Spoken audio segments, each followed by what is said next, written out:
Okay, well, we're here again with the principal of Oasis Academy MediaCityUK, Patrick Ottley-O'Connor. Patrick, could you just tell us a bit about the connection the school has with the Oasis organisation? What does that mean? How does that make you different? What does it mean for the school?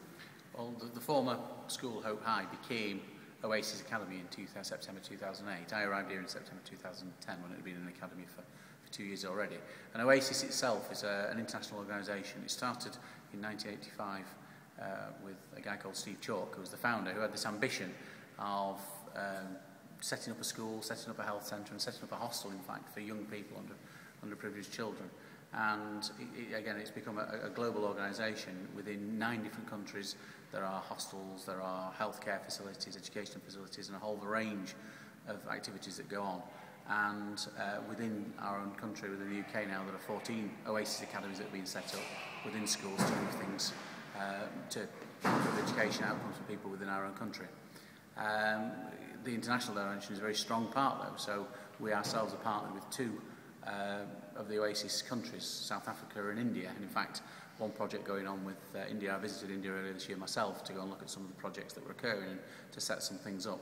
And along with colleagues and Year 7 students in school, we've recently set up a project where our students are designing projects in their graphics and technology lessons. They've been sent to our partner school electronically in India, in Mumbai, and the students there, with the great skills and crafts they have, are actually making the designs. So Oasis clearly gives you an ethos. What about funding? Where does your funding come from? Funding, the Oasis organisation is not cash rich, but it is rich in resource and rich in contacts and bringing people around to do things. And actually, Steve Chalk is very much what we describe a collaborative entrepreneur, bringing the right people around the table to improve the outcomes for young people. So that is where the resource comes from.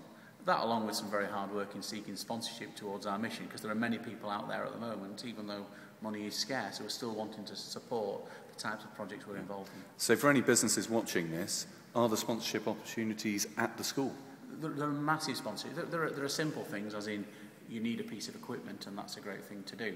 But the other thing that we have established is we've set up our own charitable hub, the Community Hub. And in the last 12 months, our adult and out-of-hours provision has gone from over 200 people, adults and community users in the academy, to an average of 1,300 per week using the facilities. And that goes from anything from helping people to stop smoking and issues around sexual health, to flower arranging, to learning to improve your own literacy skills, to even 2 churches are based in the academy independently, again, to provide facilities for the community. Wherever there's a need, we're trying to meet that need within there. And within the hub, we are creating an endowment, a facility that we're growing so that we can become much more sustainable. So we've set up in the last year our own youth club. So we run our own youth service and youth provision, and that's expanded. And what we can do in the community, we're a leading school within Salford post-riots in helping to work with the community. So for all those people who are going to be driving past the new building near Media City, there's a clear message there that this isn't just for young people, it's not just for pupils as such, it's a community hub, it's a sparkling £24 million building, but its facilities can also be used by the wider community. It's a £24 million community centre, right in the heart of Media City and the Ottley estate and the surrounding areas. In fact, people talk quite proudly from the Ottley estate of 50, 100 years ago, there was a church on that corner, like congregations of over 1,000 people coming together for community activities. Well, I've already talked about the statistics. I'm wanting thousands of people to use ours as a community facility so that you can really engage and help transform people's lives. Patrick, thank you very much indeed.